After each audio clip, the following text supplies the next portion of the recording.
वीआईएसएम group of studies Gwalior द्वारा आयोजित experts webinar में आप सभी का स्वागत है। आज के इस विशेष वेबिनार का उद्देश्य वर्तमान परिदृश्य को ध्यान में रखते हुए युवाओं को भविष्य के अवसरों के बारे में जानकारी देना एवं मार्गदर्शन कराना है। Career counselling and guidance is needed to help to organise one's thoughts and ideas on career related decisions. It can boost the morale and confidence and give new directions to the students, which will be beneficial for the whole society. For this today's webinar, we have the experts Dr. Sunil Kumar Singh Rathore sir, Chairman, Jay Institute of Nursing and Research, Gwalior, Vijayaraja Institute of Science and Management, Gwalior, Jay Institute of Pharmaceutical Sciences and Research, College of Education, Gwalior, and VISM Hospital, Gwalior. They all are the institutes running under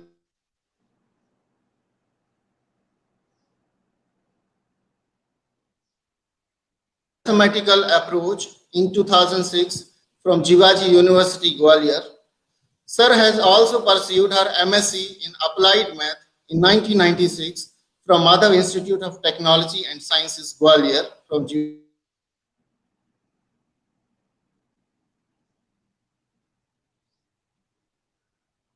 Gurubaksh Singh Kalyan Samiti, Gwalior, since 2004 to till date. Sir is also the chairman of VISM Group of Studies since 2006. VISM Group of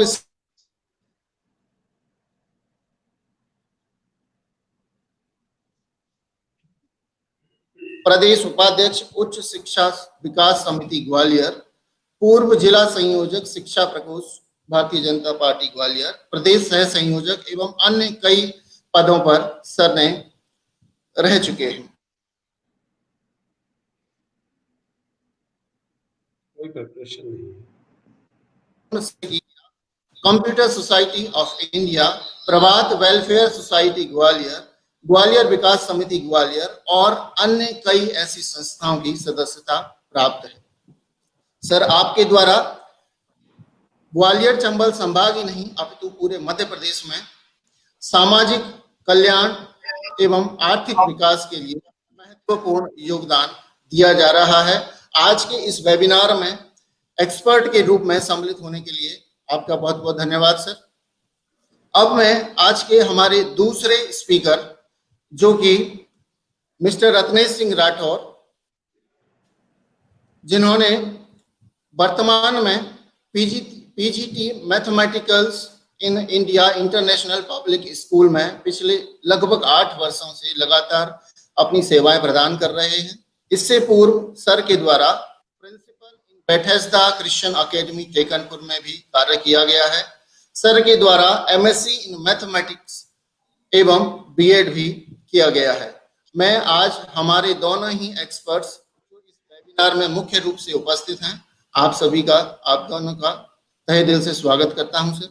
और मैं चाहूंगा कि आज की ये जो इस expert talk है करियर गाइडेंस एंड काउंसलिंग के लिए, जो बहुत ही महत्वपूर्ण रहती है आज के वर्तमान परिदृश्य को अगर देखा जाए तो जितना एक चिंतनीय विषय है कि कौन सा करियर ज्वाइन किया जाए, कौन से स्ट्रीम में जाया जाए, उस लिहाज से तो मैं वेलकम करता हूं आज के हमारे दोनों एक्सपर्ट्स का। Most welcome sir.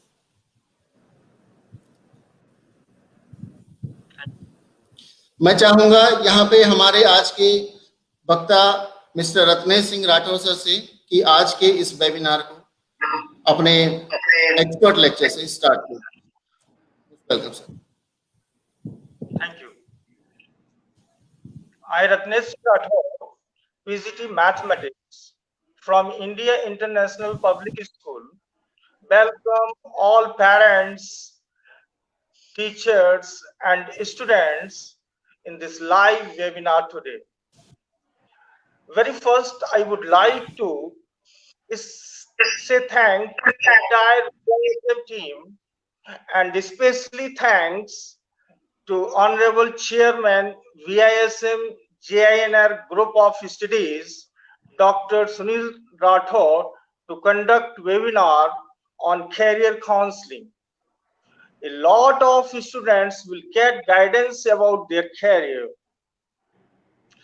जैसा कि सभी लोग जानते हैं, कैरियर काउंसलिंग और बच्चों को कैरियर काउंसलिंग हमने देखा है इस हमारा अभी लोकेलिटी है, डबरा रीजन है और ग्वालियर चंबल संभाग, इस रीजन में बहुत सारे स्टूडेंट्स और बहुत सारे पेरेंट्स अभी इस चीज को लेके बहुत ज्यादा कैजुअल रहते हैं. And that is the most important topic, how to select our stream, how to select our stream, and how to move to our goal. सबसे पहले हमें ये सिलेक्ट करना है कि हमारा गोल है क्या, और उस गोल की तरफ जाने के लिए हमें किन किन रास्तों से गुजरना है, किन किन चीजों को लेके हमें आगे बढ़ना है. अक्सर ये देखा गया है कि जो हमारे स्टूडेंट्स होते हैं और पेरेंट्स भी, वो एक दूसरे जो हमारे फैमिली में हमारे लोग होते हैं, जो फैमिली मेंबर्स होते हैं, और या जो पेरेंट्स के फ्रेंड्स होते हैं, या स्टूडेंट्स के जो फ्रेंड्स होते हैं, वो अपने कैरियर को लेके उनसे बहुत ज्यादा इन्फ्लुएंस्ड रहते हैं. जनरली हमने ऐसे देखा है कि जो क्लास 10th के बाद आपका जो कैरियर सिलेक्शन है वो 10th क्लास के बाद स्टार्ट हो जाता है, और that is the most important कि अगर आप 10th स्टैंडर्ड के बाद अगर आपने एक गोल निर्धारित नहीं किया है तो फिर आप बहुत अच्छा हो सकता है कि आप बहुत अच्छा अपने फ्यूचर में नहीं कर पाए. तो ये जरूरी है कि हम सभी हमारे जो स्टूडेंट्स हैं उनसे यही कहना चाहेंगे कि 10th क्लास के बाद हम अपने सब्जेक्ट्स का निर्धारण कैसे करें. सबसे पहले तो हमें ये देखना है कि वास्तव में हमारी स्ट्रेंथ क्या है, हमारी वीकनेसेस क्या हैं. अगर हमारी स्ट्रेंथ और हमारी वीकनेस हमें नहीं मालूम, हमें अपने आप के बारे में नॉलेज नहीं है, तो that is the most problem कि हो सकता है कि हम अपने गोल का निर्धारण ना कर पाए. लक्ष्य निर्धारण के लिए बहुत जरूरी है कि सबसे पहले हम अपने आप को जानें. कुछ चीजों के बारे में, कुछ पॉइंट्स के बारे में आज मैं डिस्कस करूं जो कि मोस्ट इंपॉर्टेंट पॉइंट्स हैं कैरियर सिलेक्शन के लिए. सबसे पहला पॉइंट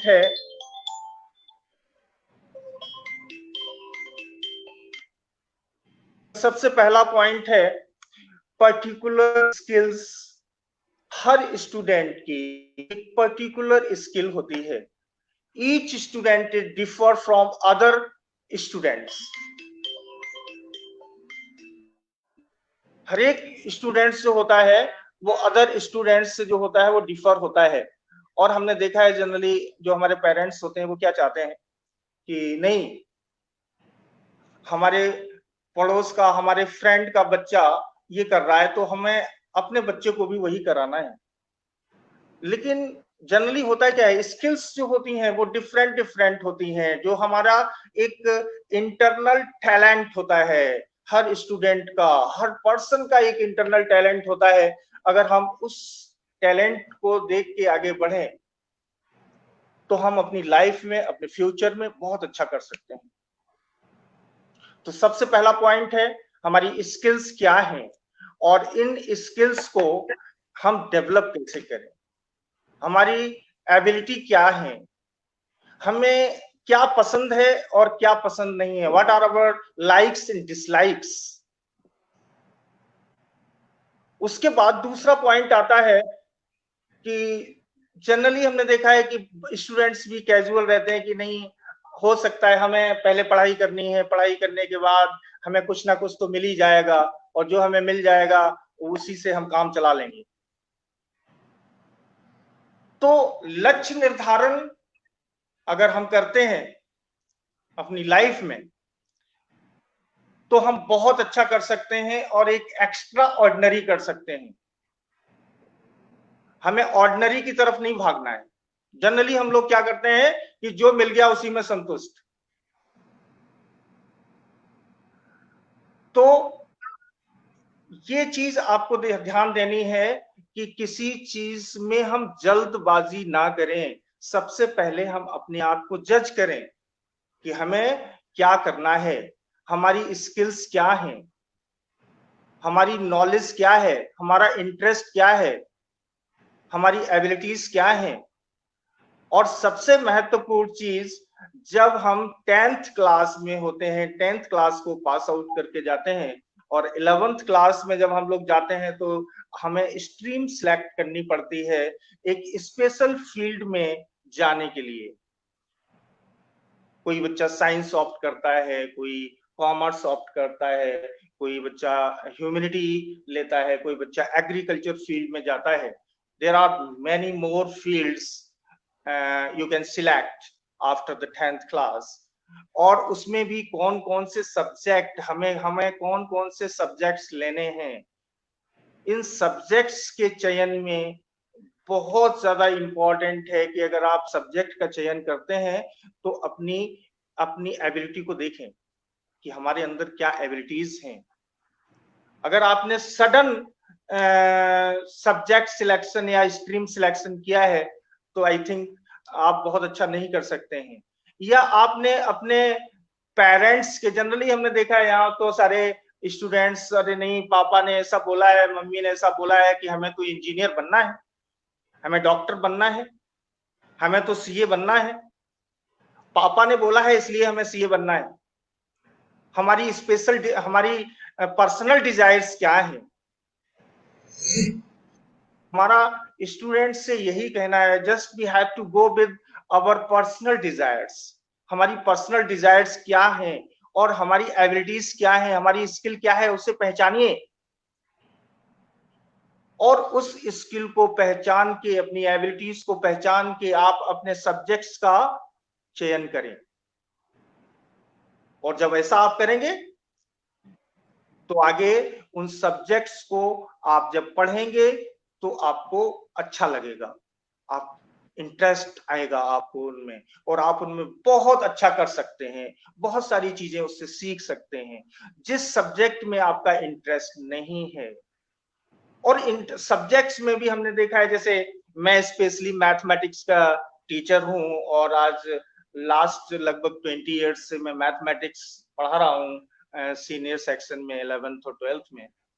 तो मैं क्या फेस करता हूं कि एक बच्चे ने मैथमेटिक्स ले लिया, ठीक है भैया ले लिया, आ जाइए। जब हम क्लास में पढ़ा रहे होते हैं तो क्लास में ज्यादातर बच्चे जो होते हैं वो ध्यान ही नहीं देते मैथमेटिक्स पे। तो हम ऐसा फील करते हैं कि नहीं ये तो शरारती बच्चे हैं इसलिए ये पढ़ नहीं रहे हैं, लेकिन ऐसा है नहीं। एक्चुअली में वो शरारती नहीं है, एक्चुअली में उन्होंने जो सब्जेक्ट का चयन किया है वो किसी न किसी के इन्फ्लुएंस से लिया है, किसी ने उनको फोर्स किया है। हो सकता है वो उनका कोई रिलेटिव हो सकता है उनका कोई पेरेंट्स हो, पेरेंट्स की डिजायर्स होती हैं अपने बच्चे के प्रति और उसमें कोई गलती भी नहीं है। लेकिन उन पेरेंट्स से भी हमारा स्पेशली यही कहना है कि अगर आप अपने बच्चे के भविष्य को उज्जवल बनाना चाहते हैं और उनके बारे में बहुत अच्छा, क्योंकि हमने देखा है कि जनरली हम लोग इतने इंपॉर्टेंट चीज को इंपॉर्टेंस नहीं देते, जबकि बहुत इंपॉर्टेंट है ये कि हमें अपने कैरियर को, अपनी स्ट्रीम को कैसे चुनाव करें, हम उनका चुनाव कैसे करें। हम मार्केट में जाते हैं, हमें एक रेफ्रिजरेटर लेना होता है तो हम उसकी सारी जितने भी फीचर्स होते हैं उन सारे फीचर्स के बारे में हम उससे पूछते हैं। लेकिन हम एक बच्चे का अपने एडमिशन कराने जाते हैं, नहीं हमें तो हमारे बच्चे का जो है भाई यही करना है कि हमें तो इंजीनियर बनाना है। आप लोगों को मैं बता दूं, बहुत सर्कस है शिक्षा क्षेत्र में भी, बहुत बड़ा सर्कस चल रहा है। बहुत सारे कॉलेजेस हैं, बहुत सारे स्कूल्स हैं, और शिक्षा का कुछ लोगों ने कंप्लीटली व्यवसायीकरण कर दिया। तो अपने बच्चे के लिए सही जगह का चुनाव करें, सही स्कूल देखें, सही कॉलेज देखें, देखें कॉलेज में हमारे फैकल्टी है या नहीं है, क्या कॉलेज में स्कूल में प्रॉपर क्लासेस लग रही हैं नहीं लग रही हैं, क्या हमारा बच्चा यहां से बहुत अच्छा करके निकलेगा। अगर बच्चा हमारा बहुत अच्छा करके निकलेगा तो जो आप इन्वेस्ट कर रहे हैं उस बच्चे के लिए, तो वो आपका सफल हो गया। लेकिन अगर आपने ऐसे ही कि नहीं हमारे मित्र के लड़के ने वहां एडमिशन लिया है तो हमें भी एडमिशन वहीं ऐसे ही करा देना है, दिस इज नॉट गुड। दूसरी बात कि पॉसिबिलिटीज क्या हैं, किस क्षेत्र में क्या पॉसिबिलिटीज हैं। तो हमें ये जानना है कि जनरली जो 3-4 जो हमारी कैरियर्स हैं उन्हीं के बारे में ज्यादातर पेरेंट्स और स्टूडेंट्स भी ज्यादातर उन्हीं के बारे में सोचते हैं कि या तो बच्चे को इंजीनियर बनना है, या डॉक्टर बनना है, या सीए बनना है, या बैंकिंग सेक्टर में जाना है। तो जनरली यही 4-5 जो गिने चुने यहाँ पे जो हमारी जो लोकेलिटी है वो इसी के बारे में सोचती है। और बच्चे ने जैसे 10th क्लास पास किया, parents send to their child to the quota for preparation of engineering entrance examination, GMANS and G Advance, to take the admissions in IITs or NITs. उन्होंने नहीं देखा कि हमारे बच्चे की स्ट्रेंथ क्या है, हमारे बच्चे की वीकनेसेस क्या है, और उन्होंने अपने बच्चे को वहां टांग दिया। मैं ये नहीं कहता हूं कि नहीं सारे बच्चे नहीं कर सकते, बहुत अच्छा है, yes there is a huge scope in engineering, but सभी बच्चे नहीं कर पाते। आप क्यों उनको फोर्स करते हो। और भी बहुत सारे कैरियर्स हैं, बहुत सारे फील्ड्स हैं जिनमें बच्चे अपना बहुत अच्छा फ्यूचर बना सकते हैं, बहुत अच्छा कैरियर है उनमें भी, बहुत अच्छा स्कोप भी है। और हर पेरेंट्स यही चाहता है कि हमारा बच्चा वहां से निकले और इंजीनियर बने और इतना कमाए और उसकी कमाई लाखों में हो, उसके पास लग्जरी गाड़ी हो, सभी लोग। और ये इसमें कोई गलत भी नहीं है, सभी सोचते हैं ऐसा, लेकिन सबको मिलता नहीं। मैं अपने अनुभव की बात बता रहा हूं, जो बच्चे हमारे कोटा में एडमिशन लेते हैं उसमें से मात्र 20% स्टूडेंट ही जीमेंस के लिए पूरी साल प्रिपरेशन कर पाते हैं। बहुत सारे बच्चे तो बीच में ही लेफ्ट कर जाते हैं।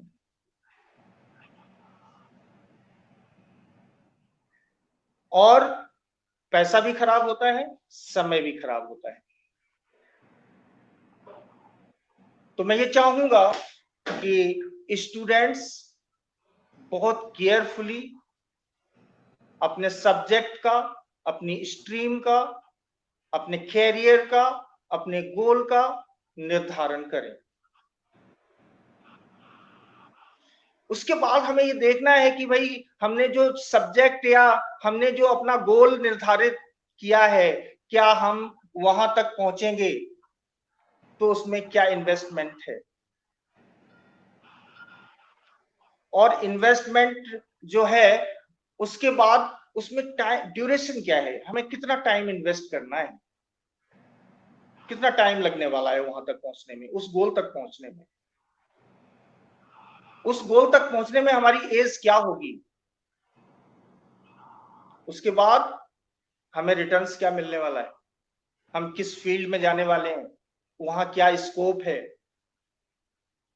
तो ये सारी चीजें बहुत इंपॉर्टेंट हैं, लेकिन हमें ऐसा नहीं लगता कि यहाँ पे लोग सोचते हैं बस हमें पढ़ना है, एडमिशन करा देना है अच्छे स्कूल में, पेरेंट्स के पास अपने बच्चे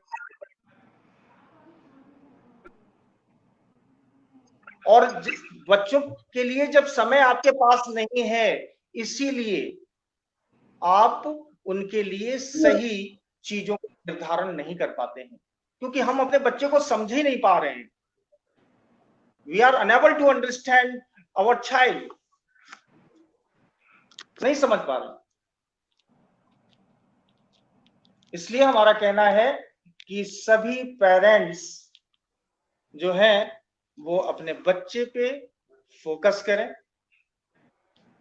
उसे समय दें, कुछ समय अपने बच्चे के साथ जरूर बिताएं, जिससे कि आप उसे जान पाएं, उसे समझ पाएं और उसके लिए चीजों का चयन कर पाएं और उसे proper time to time guide कर पाएं कि बेटा आपके लिए ये सही है, आपके लिए ये सही नहीं है। अगर आप ऐसा नहीं करते हैं तो डेफिनेटली उसके सामने प्रॉब्लम्स आने वाली हैं। मैं ये नहीं कह रहा हूं कि वो नहीं कर सकता, कुछ बच्चे हमारे बहुत अच्छा करते हैं, हर फील्ड में स्कोप है। आज के समय में ऐसा कोई भी फील्ड नहीं है जिसमें स्कोप ना हो, लेकिन स्कोप उसी फील्ड में है जिसमें आप बहुत अच्छा करते हैं। अगर आप बहुत अच्छा करेंगे तो डेफिनेटली स्कोप होगा उसमें।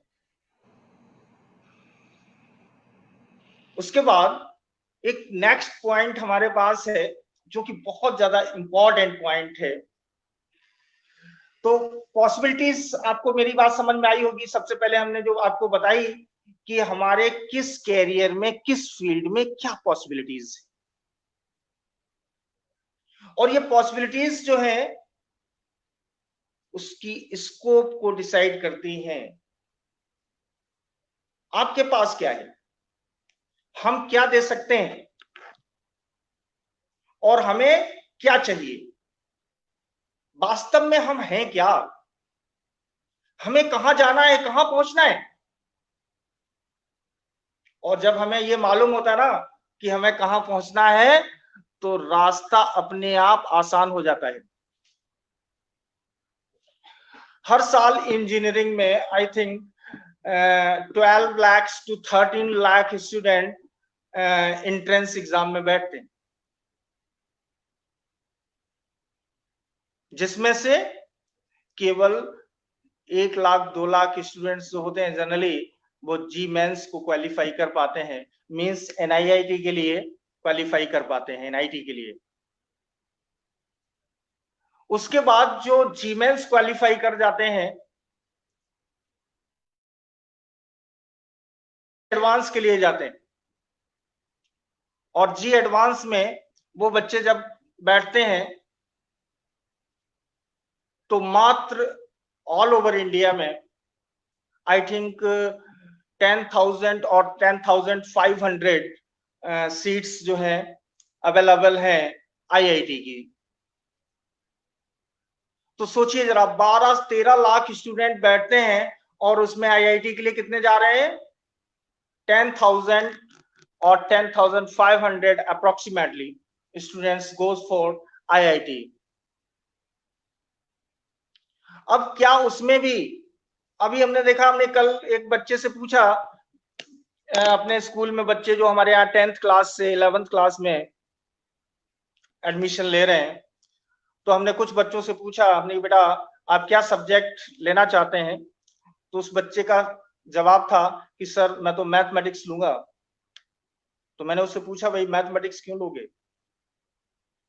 सर हमें इंटरेस्ट है, जनरल सवाल, जनरल क्वेश्चन, जनरल आंसर, हमें इंटरेस्ट है। और जब हम मैथमेटिक्स की भी बात करते हैं तो मैथमेटिक्स में भी बहुत सारी चीजें होती हैं जिनमें कुछ बच्चों को इंटरेस्ट नहीं होता है, और कुछ चीजों में बहुत ज्यादा इंटरेस्ट होता है।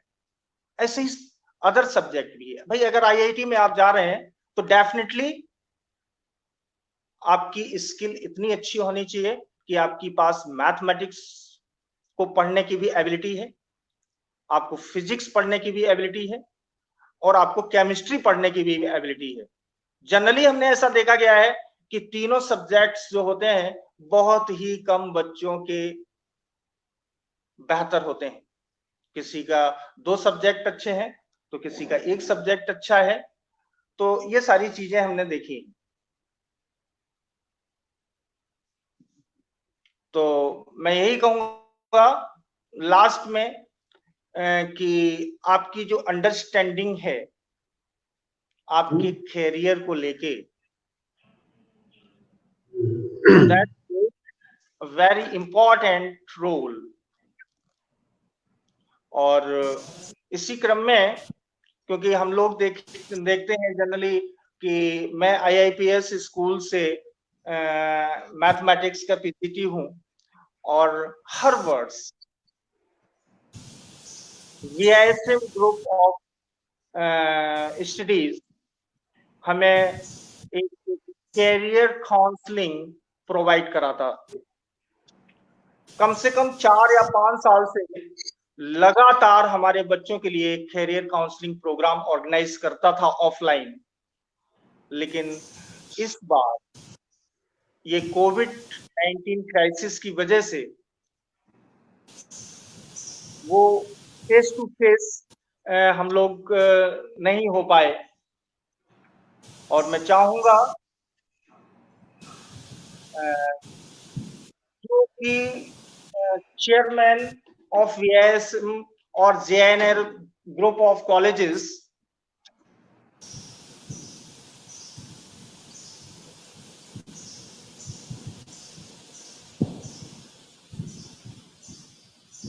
यस, तो जो कि बहुत ही अनुभवी और बहुआयामी व्यक्तित्व के धनी हैं। मैं उनकी सराहना करता हूं कि वो हमें पिछले 4-5 सालों से ये सुविधा हमारे बच्चों के लिए प्रोवाइड करा रहे हैं। हम लोगों को, हमारे बच्चों को मार्गदर्शन दे रहे हैं, और इसमें किसी भी प्रकार का कोई भी किसी चीज का लेना देना नहीं है। हम बहुत समय से वीआईएसएम से जुड़े हुए हैं, और doctor Sunil Rathore is the chairman of VISM JNR group of studies. और यहाँ पे हमने देखा क्या, सबसे इंपॉर्टेंट चीज, बच्चे एडमिशन लेते हैं, चेयरमैन सर पूरी कैंपस को खुद डायरेक्ट करते हैं। हमारे कॉलेज का किस स्ट्रीम का बच्चा कौन है, एक एक चीज को वॉच करते हैं।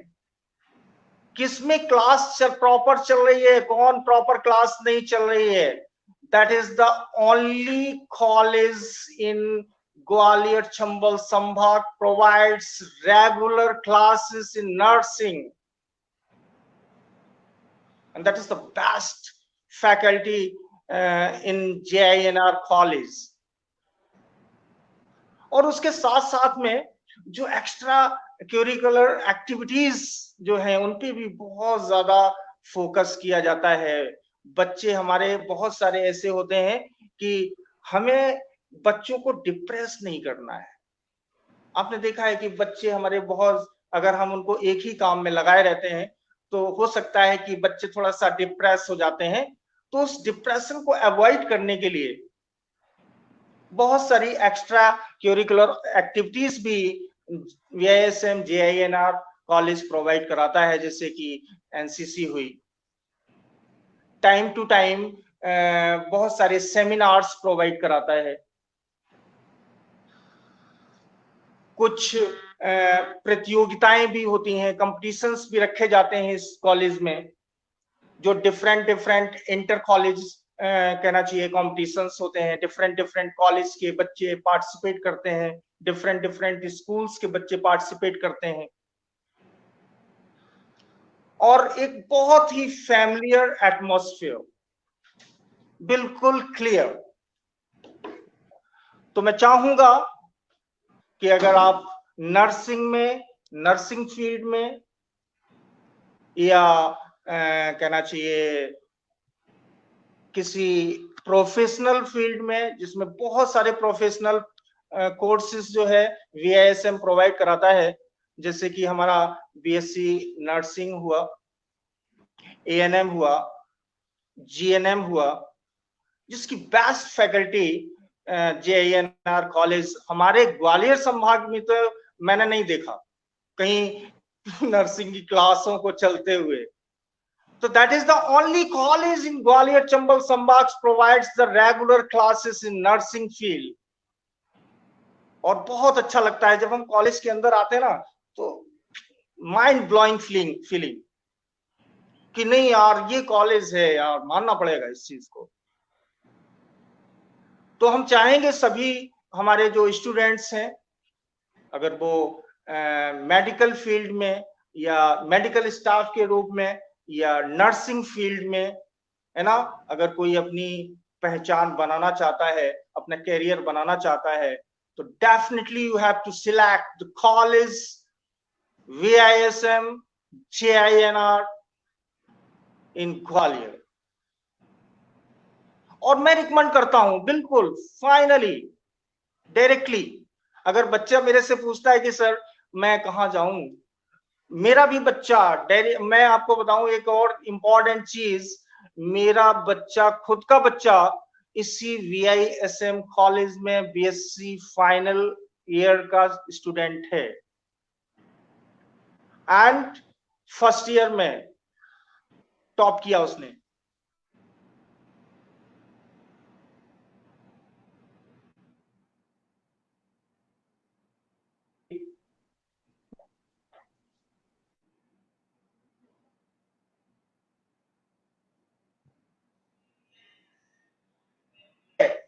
पर क्लासेस, और जब बच्चा रेगुलर क्लास लेगा, अटेंड करेगा, जहां पढ़ाई होगी, तो डेफिनेटली रिजल्ट्स अच्छे आएंगे। तो कुछ लोग ऐसे होते हैं कि नहीं, हम कोई टीचर है, सरकारी स्कूल में टीचर है, लेकिन उसका बच्चा कहां पढ़ रहा है। हम ऐसा नहीं, हम अगर अपने बच्चों को यहां रखे हैं तभी हम आपको यहाँ पे फैसिलिटी प्रोवाइड कराएं। नहीं, आपको हम VISM कॉलेज क्यों प्रेफर कर रहे हैं, क्योंकि हम देख रहे हैं कि हमारा बच्चा क्या सीख रहा है और वो क्या कर रहा है, उसके अंदर का जो टैलेंट है वो कहां से कहां पहुंच रहा है। तो finally I am suggesting to all the students and parents in my locality, Davra, Thekanpur, all students, please join if you want to make a career in nursing field and other professional courses। और मैं चाहूंगा कि chairman mister Sunil Rathore हमारे बच्चों को कुछ मार्गदर्शन दें, जिससे कि वो अपने कैरियर को बेहतर तरीके से निर्धारित कर पाए। डॉक्टर सुनील राठौर।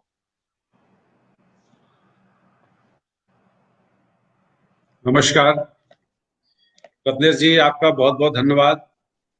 आपने काफी लंबा समय लिया, बच्चों को लगभग 34 मिनट आपने अपनी बात रखी। अब मैं इसको आगे कंटिन्यू करूंगा कि हमारे यहाँ बुजुर्ग कहा करते हैं कि बिना विचारे जो करे सो पाछे पछताए, काम बिगाड़े आपनो जग में होए हंसाए। इस चीज की शुरुआत यहाँ से होनी चाहिए। आज इस कोविड काल में, क्योंकि कोरोना से पूरा विश्व पीड़ित है, तो अब सब कुछ बदल गया है। आने वाले कल में लोग जैसे कहते हैं ईसा पूर्व और ईसा बाद, अब हुआ करेगा कोरोना पूर्व और कोरोना के बाद।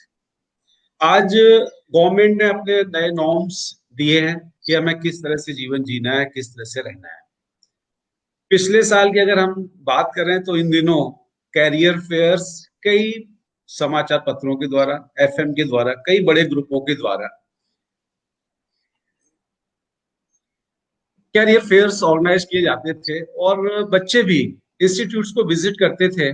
हमारा स्टाफ भी कैरियर काउंसलिंग करता, गवर्नमेंट भी कैरियर काउंसलिंग करवाती थी जिससे बच्चे को एक प्रॉपर जगह पहुंच सके। अब मैं कुछ एग्जांपल्स के साथ बात करेंगे, क्योंकि बेसिकली मैं भी एक टीचर, मैंने लगभग 9 साल इंजीनियरिंग कॉलेज में मैथमेटिक्स पढ़ाया है, एसोसिएट प्रोफेसर था, छोड़ के मैंने अपना इंस्टीट्यूट स्टार्ट किया है। आज मैं वीआईसीएम ग्रुप में 4 इंस्टीट्यूट्स रन कर रहा हूं। मैं वहां बाद में जाऊंगा, पहले अपन बात कर रहे हैं जिसलिए हम यहाँ बैठे हैं। कभी हम हॉल में बैठ के बात करते थे या किसी ऑडिटोरियम में बात किया करते थे। समय बदल गया है, बदले हुए समय के साथ साथ व्यक्ति को बदल लेना चाहिए। यही उस व्यक्ति की स्मार्टनेस होती है जिसने वक्त के साथ अपने आप को नहीं बदला, वो व्यक्ति गुमनाम जिंदगी जीता है। हम अगर सर्दियों में सिंपल कपड़े पहनेंगे गर्मियों की तरह तो लोग हम पे हंसेंगे, और हम गर्मियों में अगर स्वेटर और जैकेट पहन के घूमेंगे तो भी लोग हमसे हंसेंगे। अब बात आती है कि इस समय ऐसा तो है नहीं कि दुनिया थम जाएगी, दुनिया तो चलेगी। महामारी अपनी जगह है। WHO ने, भारत सरकार ने, स्टेट गवर्नमेंट ने, डिस्ट्रिक्ट प्रशासन ने अपने अलग अलग गाइडलाइंस दी हैं। उन गाइडलाइन का पालन करते हुए हमें आगे बढ़ना है। आज हम जो बच्चा 12th पास, बच्चे की मैं बात करूंगा, अगर आप 12th पास कर चुके हैं, 12th पास करने के बाद आज आप उस चौराहे पे खड़े हैं जो आपको तय करना है कि आपको जाना कहाँ है। और शाम भी हो रही है क्योंकि अब आप 11th में नहीं है। वो गौ धूल बेला का समय है कि ऐसे टाइम पे आपको अपना समय, अपना रास्ता तय करना है। जनरली हम ये मान लें कि हम किसी एक नए शहर में जा रहे हैं और एक ऐसे शहर में जा रहे हैं जिस शहर की हमें कोई जानकारी नहीं है, सिर्फ हमने उस शहर के बारे में सुना है कि ये शहर है। अब जब आपको रास्ता नहीं पता है तो सबसे पहले हम लोग क्या करते हैं, या तो पुलिस पे कोई सिपाही, पुलिस का सिपाही मिल जाता है चौराहे पे, नहीं तो कोई ठेले रेडी वाला या कोई आता हुआ व्यक्ति दिखता है, मैं उससे पूछता हूँ भैया मुझे किधर जाना है, मुझे वहां जाना है, मैं कैसे जाऊँ। अब मान लिया कोई उसमें बदमाशी कर दे, मुझे जाना है झांसी और मुझे आगरा की तरह डाइवर्ट कर दे, तो क्या होगा? रात में जनरली चौराहे पे लोग भी नहीं मिलते हैं और सारी दुकानें बंद हो जाती हैं। वो पुलिस के सिपाही का ही एक सहारा होता है। तो हम हो या रत्नेश जी हो, कोई पुलिस के सिपाही की भूमिका में रहते हैं कि भटके हुए व्यक्ति को सही रास्ता बताना। अब शाम हो रही है, हमें जाना था झांसी, उसने कह दिया आगरा की तरफ चले जाओ। मैं अपनी स्पीड से गाड़ी लेके निकल गया, कहीं खड़ा हुआ चाय पीने के लिए, साहब अभी झांसी नहीं आया। वो कहेगा भाई साहब आगरा थोड़ी दूर रह गया है। अब क्या हुआ, आपको झांसी में 10 बजे शादी अटेंड करनी थी और आपको 9:30 बज गए हैं, आगरा के उस गेट पे पहुंच चुके हैं। जब वहां से वापस आएंगे फिर उसी चौराहे पे आएंगे, मान लीजिए उस चौराहे पे बैठा हुआ फिर कोई व्यक्ति आपसे बोल देता है कि शिवपुरी की तरफ चले जाओ, मैं ग्वालियर की बात कर रहा हूँ। अब क्या होगा? मैरिज तो आपके सारे रिलेटिव्स आपकी 10 बजे वेट कर रहे हैं, आपकी वरमाला वहां होने वाली है, जो भी फंक्शन होने वाले हैं, और आप शिवपुरी की तरफ अगर डाइवर्ट हो गए तो क्या आप अपने निर्धारित समय पर अपने डेस्टिनेशन पे पहुंच पाएंगे? पॉसिबल नहीं है। ऐसे ही एक कैरियर, उस चौराहे पे खड़ा हुआ व्यक्ति बहुत ही सोच समझ के निर्णय ले। जैसा कि अभी रत्नेश जी बता रहे हैं कि पड़ोसी का बेटा इंजीनियरिंग कर रहा है तो हमारा बेटा भी इंजीनियरिंग करे, ये नहीं होना चाहिए। जो भी हम करें हमारा उसमें 100% परफेक्शन होना चाहिए, 100% डिवोशन होना चाहिए। कहीं भी आप देख लीजिए, आप जिला प्रशासन की बात कर लीजिए, किसी प्रशासनिक अधिकारी का बहुत नाम होता है, किसी को लोग जानते नहीं। आप टीचिंग में आ जाइए, किसी टीचर की इतनी वैल्यू होती है कि उसके यहाँ बैठने की जगह नहीं होती है, और कई ऐसे टीचर हैं जो बुलाते हैं आइए भाई साहब हम आपको पढ़ा देंगे। किसी डॉक्टर के पास चले जाइए, कोई ऐसा डॉक्टर है जिसके पास 2-2 दिन बाद नंबर लगता है, और ऐसे भी डॉक्टर्स हैं जो बैठे रहते हैं, उन्हें कोई काम नहीं होता है। कोई भी फील्ड हो, हर फील्ड में स्पेशलाइजेशन के साथ साथ जब तक आपका 100% डिवोशन नहीं है, डेडिकेशन नहीं है, और आप उस चीज में घुसे नहीं है, किसी अजनबी शहर और कैरियर को जब आप एक तरह से लेंगे, जब हम अजनबी शहर में कई चक्कर लगा लेते हैं। जब मैं ग्वालियर में 96 में आया था MITS में, तो मुझे नहीं पता था ग्वालियर में ये गोले का मंदिर है, तो मैं पूछता था भाई साहब गोले का मंदिर है तो, लेकिन मंदिर कहाँ है, मंदिर नहीं दिखता है, एक क्यूरियोसिटी रहती थी। मुझे नहीं मालूम था बाड़े पे कहाँ क्या चीज है, कौन सी चीज कहाँ मिलती है। आप आज मुझसे पूछ लीजिए तो मैं यही बैठ के आपको गाइड कर दूंगा कि ग्वालियर में किस दुकान पे कौन सी चीज मिलती है, क्योंकि मैं इस शहर में अब पूरी तरह से रम गया हूँ, घुस गया। जब एक व्यक्ति सिंगिंग करता है, लोग पैसे देके सुनना पसंद करते हैं। क्यों? क्योंकि वो सिंगिंग इस तरह से करता है कि दूसरे के दिल को छू जाती है। ऐसा नहीं कि दूसरा नहीं करता है, तो दूसरे की कहीं न कहीं किसी मेहनत में कमी रही होगी। किसी का डांस देखना पसंद करते हैं, किसी का डांस पसंद नहीं करते हैं। तो हम पसंद करते हैं, हम अपने ऊपर इस चीज को ले कि हमें कौन सी चीजें पसंद है। दो व्यक्ति एक काम को करते हैं, एक का पसंद किया जाता है, एक का पसंद नहीं किया जाता। मेरा अपना व्यक्तिगत मानना, जिसका पसंद किया जाता है वो 100% डिवोशन और डेडिकेशन के साथ उस काम में लगता है, और एक सिर्फ फॉर्मेलिटी करता नहीं, यार मुझे तो ऐसा करना था इसलिए मैं वहां पे गया। तो ये फॉर्मेलिटीज बंद कर दी है। कोई भी स्ट्रीम बुरी नहीं है, हर स्ट्रीम की अपनी एक इंपॉर्टेंस है। पोटेंशियल कहीं भी हो सकता है, गांव में भी हो सकता है, गरीबी में भी हो सकता है। ऐसा कहीं नहीं लिखा है कि केवल रईसों के बच्चे ही पढ़ते हैं, या बड़ी बड़ी बिल्डिंग में पढ़ने वाले बच्चों के ही बड़े बड़े कैरियर बनते हैं, ऐसा बिल्कुल भी नहीं है। मैं एक छोटा सा एग्जांपल दूंगा। एक छोटे बच्चे जब खिलौने से खेलते हैं तो चाबी वाले खिलौने होते हैं, अगर उसमें आप चाबी भर दीजिए उस खिलौने में, और एक स्मूथ सरफेस पे रख दीजिए, किसी पक्के सरफेस पे रख दीजिए जिसपे टाइल्स लगे हों या आपका स्टोन लगा हो, आप देखेंगे वो खिलौना बहुत दूर तक चला जाएगा। सेम खिलौने में अगर आप चाबी भर के उसको गड्ढे वाली जगह में, जिसमें ऊंचे नीचे गड्ढे हों, उस पे रख दीजिए तो देखेंगे चलेगी, लेकिन वो बहुत पहले, चूंकि सारी एनर्जी उन गड्ढों में उसकी बर्बाद हो जाएगी और थोड़ा उससे पहले ही रुक जाएगी। उसी खिलौने में अगर आप चाबी भर के रेत में रख दीजिए, जब आप उसको रेत में रखेंगे तो क्या होगा कि वो चीज उससे भी कम दूरी चल के पहले ही को थोड़ा सा एक कदम चले और वहीं पे खड़ी हो जाए। मेरा कहने का मतलब ये है, जब तक आपको साफ सुथरा पक्का रास्ता नहीं मिलेगा तब तक आपकी एनर्जी का सदुपयोग नहीं होगा। कह ये दिया जाता है, अरे साहब पढ़ने में तो बहुत होशियार था लेकिन लड़का बिगड़ गया। लड़का नहीं बिगड़ गया, लड़का तो ठीक था, लड़का तो हाईली एनर्जेटिक था, लड़के में तो बहुत कुछ करने की तमन्नाएं थी, लेकिन उसको सही से रास्ता नहीं मिला। तो आज चिंता इस बात की है, जो बच्चे 12th पास कर चुके हैं उनको ये तय करना है कि मेरे अंदर क्या क्षमताएं हैं। उनके माँ बाप को भी सोचना चाहिए कि उनके बच्चे में क्या क्षमताएं हैं। अगर उस बच्चे को क्षमता के अनुसार, उसकी चॉइस के अनुसार, मैं कहता हूं अगर लड़का सिंपल BE करता है, BE करके भी इतनी संभावनाएं हैं कि जितनी संभावनाएं दूसरे कोर्स, कोई कोर्स बुरा नहीं होता है। मैं कहता हूँ शहर में अगर आप झाड़ू भी लगाएं तो उसमें भी अगर आपका स्पेशलाइजेशन है, मैं गारंटी से कहता हूँ आपके यहाँ बुकिंग होगी कि सीमान जी मेरे यहाँ झाड़ू लगाने कब आओगे, तो आप बोलोगे कि आपने रसीद कब कटवाई है, उस रसीद के अकॉर्डिंगली आपको झाड़ू का नंबर मिलेगा कि हम आपके मोहल्ले में कब झाड़ू। ना तो आपकी आर्ट्स स्ट्रीम बुरी है, ना कॉमर्स बुरा है, ना ही आपका कंप्यूटर साइंस बुरा है, ना ही nursing, pharmacy, engineering, medical science, सभी सब्जेक्ट बहुत अच्छे हैं। और जितने भी सब्जेक्ट डिजाइन किए गए हैं, एक व्यक्ति केवल इंजीनियरिंग से तो देश नहीं चल सकता है, केवल नर्सिंग से देश नहीं चल सकता, फार्मेसी से नहीं चल सकता है, आपका कॉमर्स से नहीं चल सकता है, क्योंकि हर चीज की जरूरत है। ईश्वर ने हर व्यक्ति को यूनिक बनाया है, वो मिस्टर और मिस यूनिवर्स है। ये नहीं कि हमें कोई कहेगा, हमें कोई ताज पहनाएगा कि मिस्टर यूनिवर्स है तभी है, नहीं, मैं हूं, आप भी हैं। हर व्यक्ति मिस्टर यूनिवर्स है, हर लड़की मिस यूनिवर्स है। अगर वो अपने आप को जिस दिन मान लेगी ना मैं मिस्टर यूनिवर्स और मैं मिस यूनिवर्स हूं, दुनिया की कोई ताकत उसको गिरा नहीं सकती है, कोई ताकत उसको हरा नहीं सकती है। कई बच्चे आजकल जो ताजा ताजा चल रहा है सुशांत सिंह बन जाते हैं। नहीं, क्यों? हम तो हैं मिस्टर यूनिवर्स।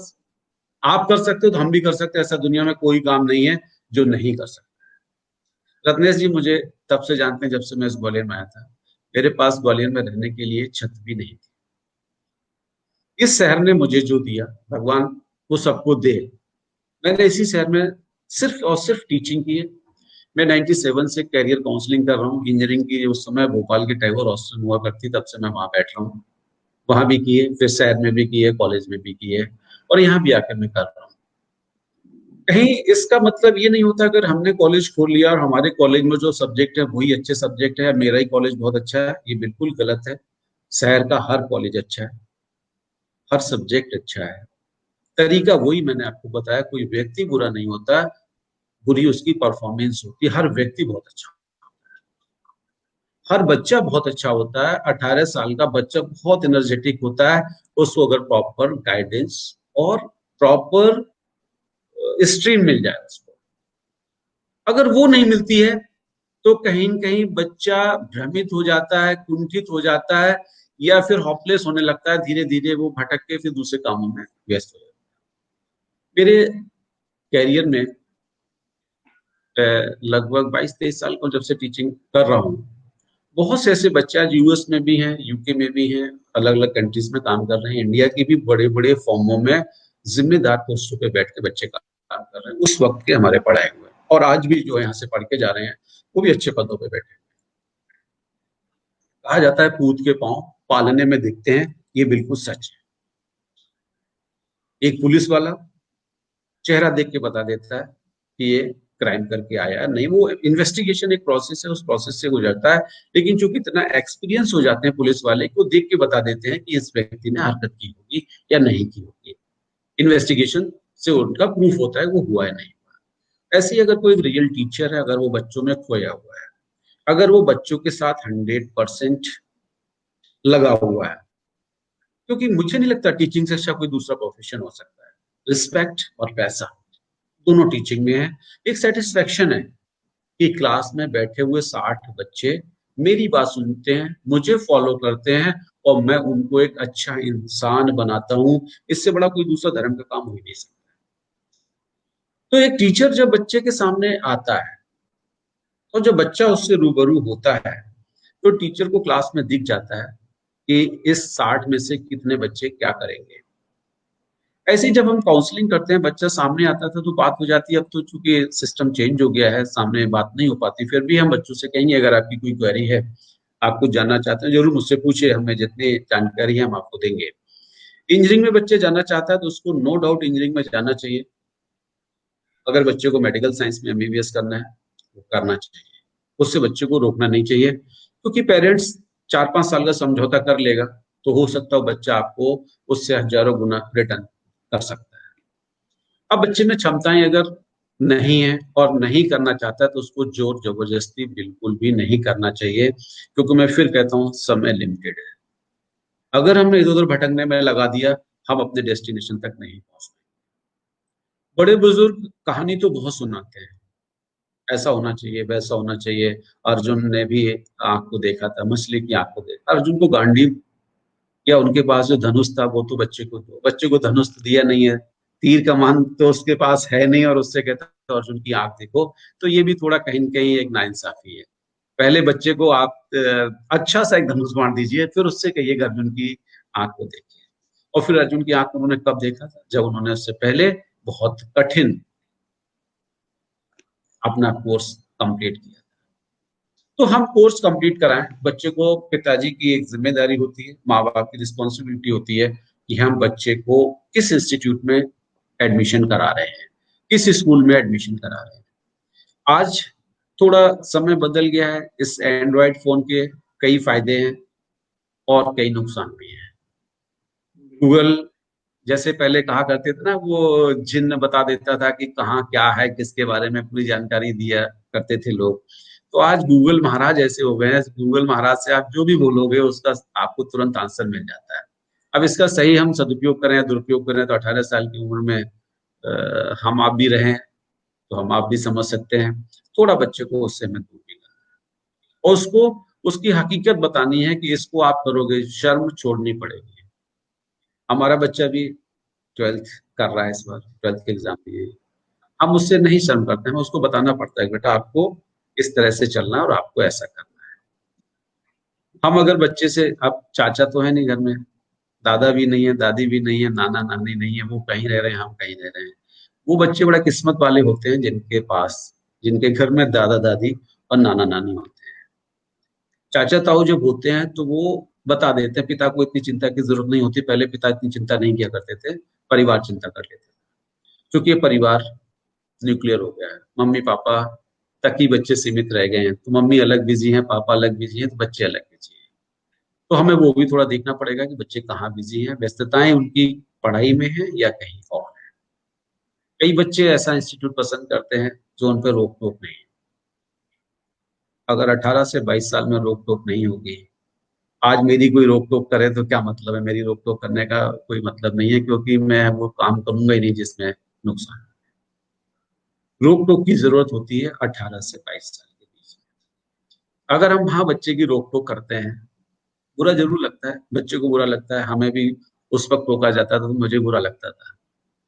और हमारे पिताजी तो फर्रुखाबाद में बैठे थे, मैं ग्वालियर पढ़ रहा था या फिर आगरा में पढ़ रहा था, तो उस वक्त नहीं था, लेकिन एक भय बहुत हुआ करता था कि भाई पिताजी को पता लगेगा तो उनको बुरा लगेगा, घर वालों को पता लगेगा तो बुरा लगेगा। वो कहीं न कहीं अब वो चीजें धीरे धीरे कम होती चली जा रही हैं, लगेगा तो लगेगा, हम ऐसा करेंगे।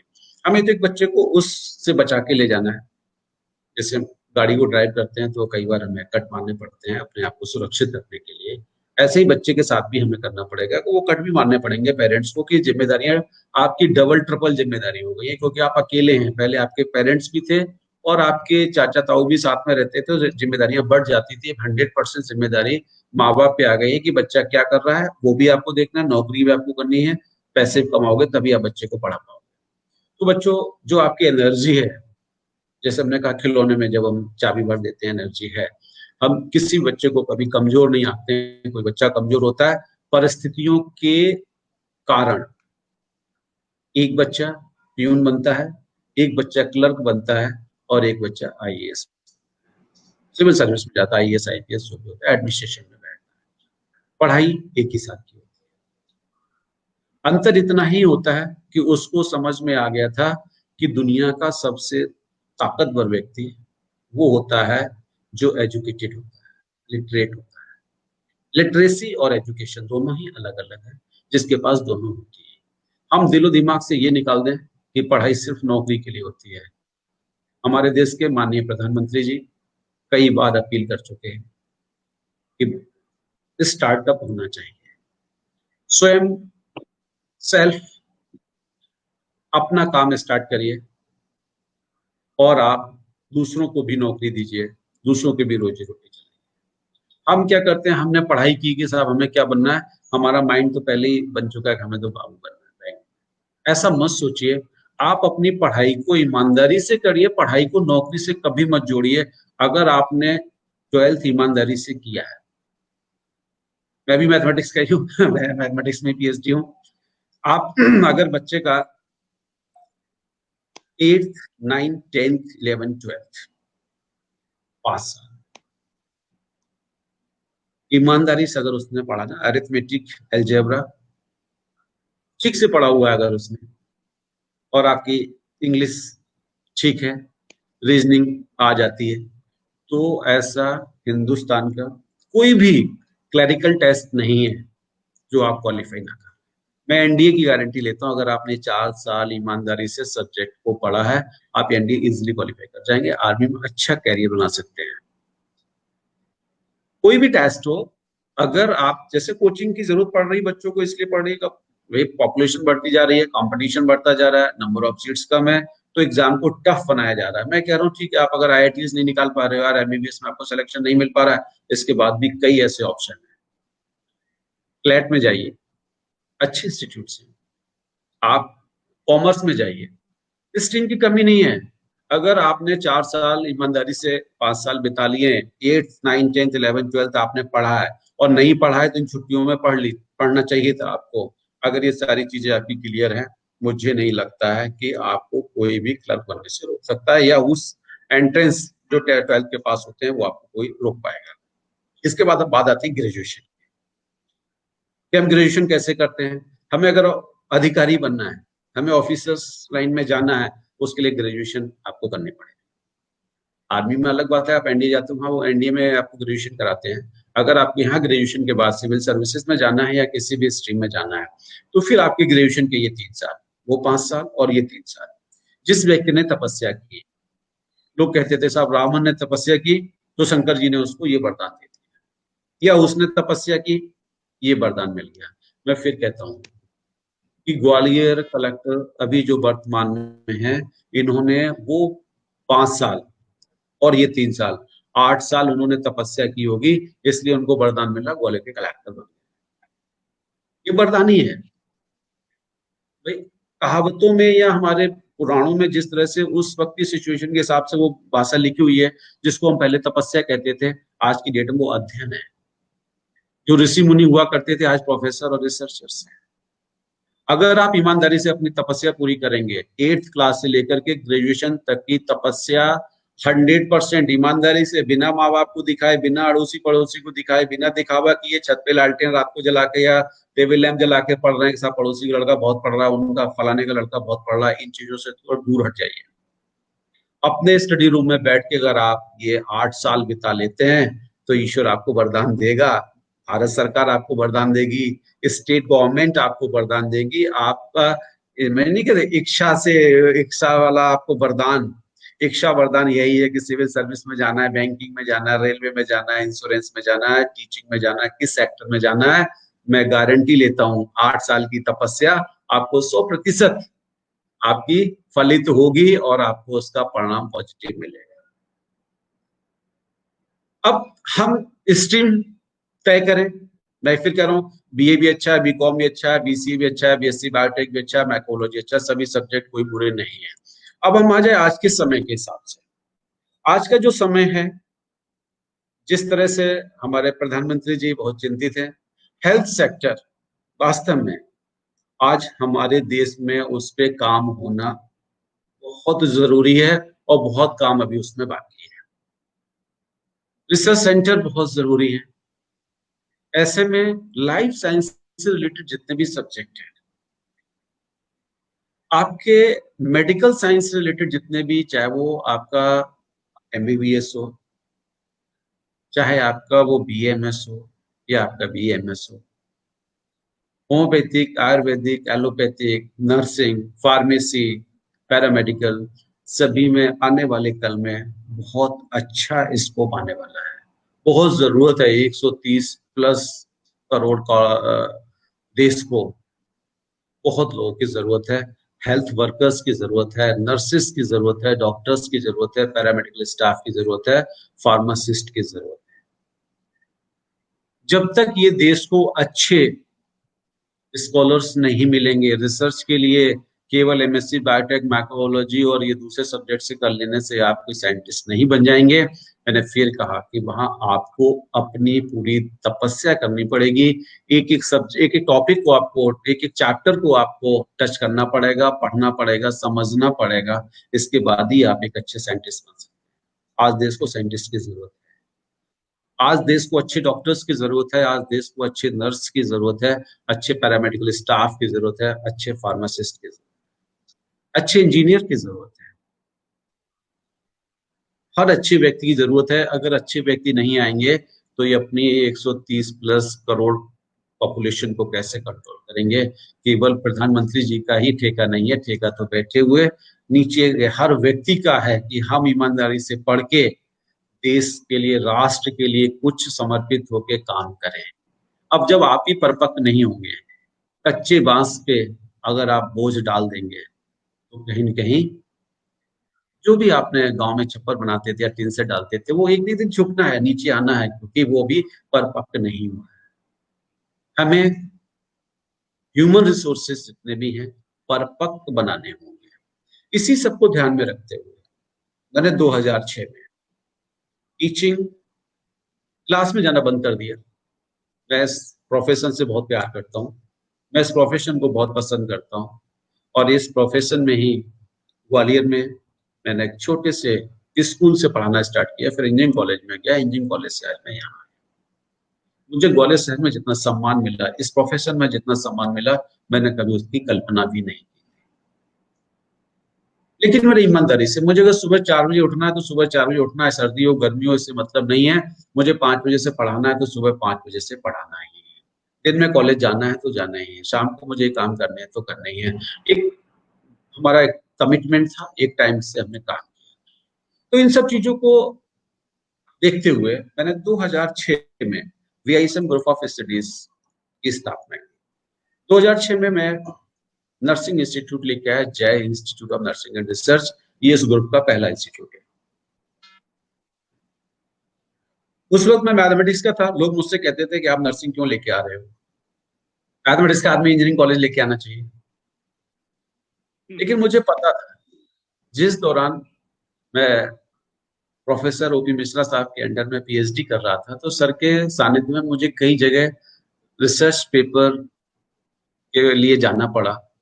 जब मैं सर के साथ बाहर जाता था, या सर कई बार मुझे अकेले भी बाहर भेजते थे, तो जब वहां मेरा डिस्कशन होता था तो यही था कि आने वाले कल में हेल्थ सेक्टर, फूड सेक्टर, इनमें काफी संभावनाएं हैं आगे बढ़ने की। तो मुझे ऐसा लगा कि एजुकेशन सेक्टर तो था ही, मुझे ऐसा लगा कि नहीं यार, नर्सिंग फील्ड अच्छा, एजुकेशन भी है और हेल्थ से भी रिलेटेड है, तो मैंने नर्सिंग की शुरुआत की। आज जय इंस्टीट्यूट नर्सिंग रिसर्च में मेरे पास छोटे ऐसे भी लोग हैं जो गांव में हेल्थ वर्कर बनना चाहते हैं, प्राथमिक स्वास्थ्य केंद्र पर काम करना चाहते हैं, उनके लिए 12th पास रिक्वायरमेंट होती है। उसके लिए हमने एक एएनएम कोर्स है वो स्टार्ट किया है, चल रहा है 2006 से मेरे पास चल रहा है शुरू से ही। बीएससी नर्सिंग स्टाफ नर्स के लिए वो भी 12th पास किसी स्ट्रीम में हो सकता है, एएनएम के लिए कोई भी स्ट्रीम हो सकती है। बीएससी नर्सिंग, इसके लिए हमारे पास physics chemistry math biology PCBE English के साथ 12th मिनिमम 45% होना चाहिए, वो बच्चे एडमिशन ले सकते हैं बीएससी नर्सिंग में। वहीं पे पोस्ट बेसिक बीएससी नर्सिंग के जो बच्चे जीएनएम किए हुए हैं, ऑलरेडी स्टाफ नर्स हैं, वो अपना इनहांस करना चाहते हैं, ग्रेजुएशन करना चाहते हैं, चूंकि वो डिप्लोमा होता है, वो पोस्ट बेसिक बीएससी नर्सिंग कर सकते हैं, वो भी हमारे यहाँ चल रहा है। इसके बाद मास्टर्स के लिए एमएससी नर्सिंग की सीटें हमारे पास। जो बच्चे टीचिंग में आना चाहते हैं, स्पेशलाइजेशन में काम करना चाहते हैं, स्पेशलाइज्ड होना चाहते हैं, उसके लिए जय इंस्टीट्यूट ऑफ नर्सिंग रिसर्च में एमएससी कोर्सेज भी चल रहे हैं। फिर रिसर्च, हमारा जय इंस्टीट्यूट नर्सिंग रिसर्च का नर्सिंग का रिसर्च सेंटर भी है।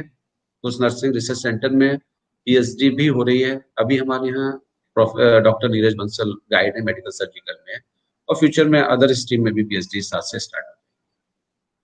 दूसरा हमारा इंस्टीट्यूट है Vijayraje institute of science and management, जहाँ लाइफ साइंस में बीएससी बायोटेक और माइक्रोबायोलॉजी दोनों 12th बायोलॉजी के बच्चे चाहिए। वहीं एमएससी और माइक्रोबायोलॉजी बायोटेक्नोलॉजी पीएचडी भी, रिसर्च सेंटर भी है हमारा वीआईसी में रिसर्च सेंटर, उसमें पीएचडी बच्चे कर रहे हैं। बायोटेक्नोलॉजी में पीएचडी स्टार्ट है, प्रोफेसर तेजोवती जी के गाइडेंस में बच्चे पीएचडी कर रहे हैं। प्रोफेसर जोश शर्मा के अंडर में भी लोग काम कर रहे हैं, दोनों प्रोफेसर हमारे रिसर्च लैब में काम करते हैं। और बीएससी मैथमेटिक्स, जैसा अभी रत्नेश जी ने बताया, बीएससी मैथमेटिक्स में आपकी बच्ची यहाँ पढ़ी है, उसने टॉप किया इंस्टीट्यूट में, और यूनिवर्सिटी में भी उसकी अच्छी पोजीशन है। नो डाउट अच्छी बच्ची है।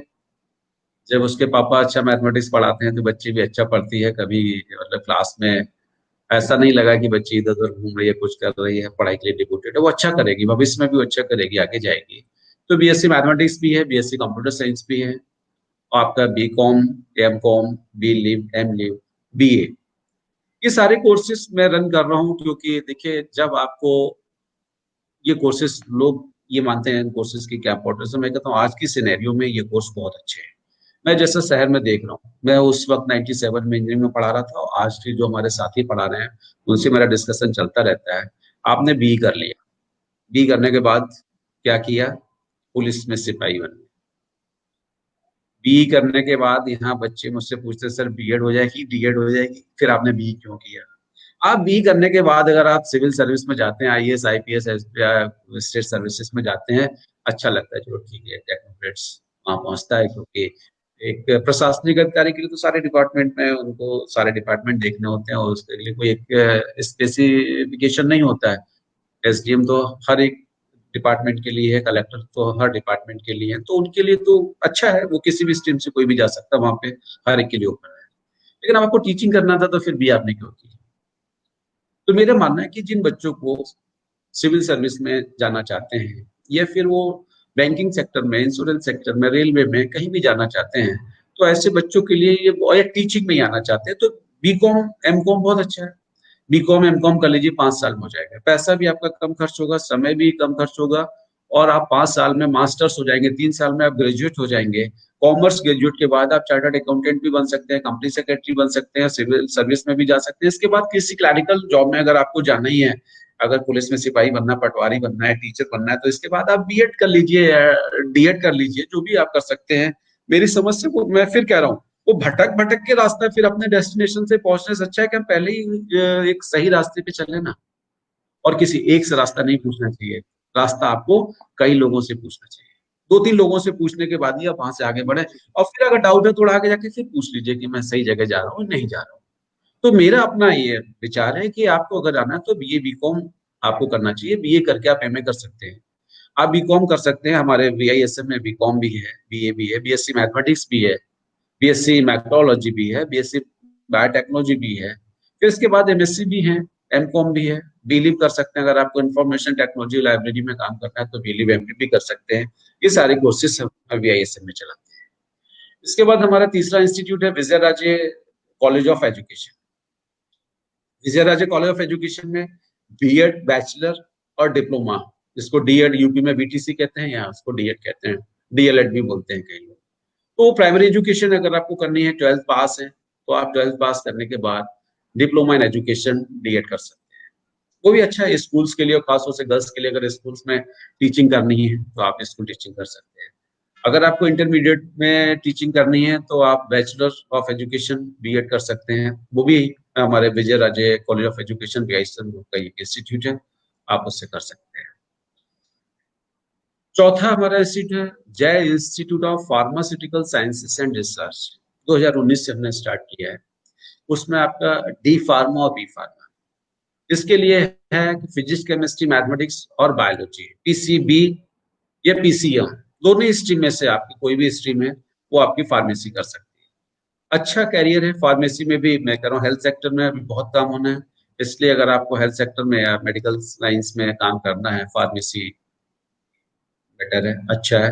वही फिर ग्रेजुएशन तो आप कर ही रहे हैं, अगर आप बी फार्मा कर रहे हैं, बी फार्मा करने के बाद आप ग्रेजुएट हो रहे हैं, ग्रेजुएट होने के बाद आप चाहे आप साइंस ग्रेजुएट हो, या कॉमर्स ग्रेजुएट हो, या आर्ट्स ग्रेजुएट हो, नर्सिंग ग्रेजुएट हो, फार्मेसी ग्रेजुएट हो, इंजीनियरिंग ग्रेजुएट हो, या मेडिकल साइंस में ग्रेजुएट हो, ग्रेजुएट मीन्स ग्रेजुएट।